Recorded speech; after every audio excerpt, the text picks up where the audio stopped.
Now, the American President Donald Trump has again taken a dig at his good friend, French counterpart Emmanuel Macron.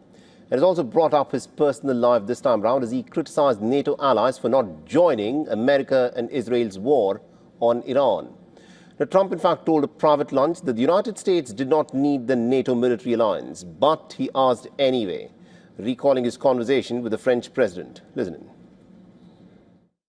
Then I call up France, Macron, whose wife treats him extremely badly, and still recovering from the right to the jaw.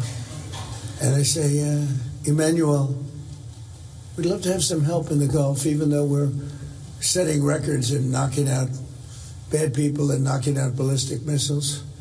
We'd love to have some help. If you could you please send ships immediately? No. We cannot do that, Donald. We can do that after the war is won.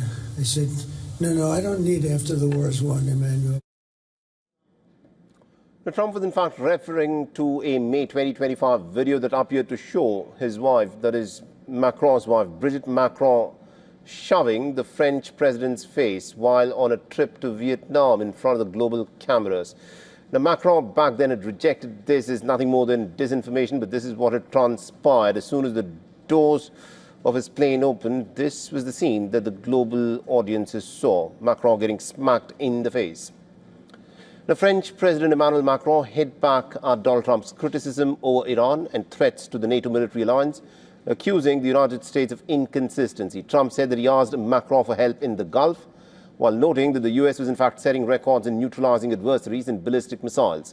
He then mimicked a French accent to convey Macron's alleged response. He claimed the French leader had told him that France could not assist until after the war is won. When you've signed an agreement, when you've entered into an alliance, when you believe it's important to defend the security of your allies, or at least your partners, you live up to the commitments you've made. You don't comment on them every morning, whether to say you will act or you won't. You say nothing.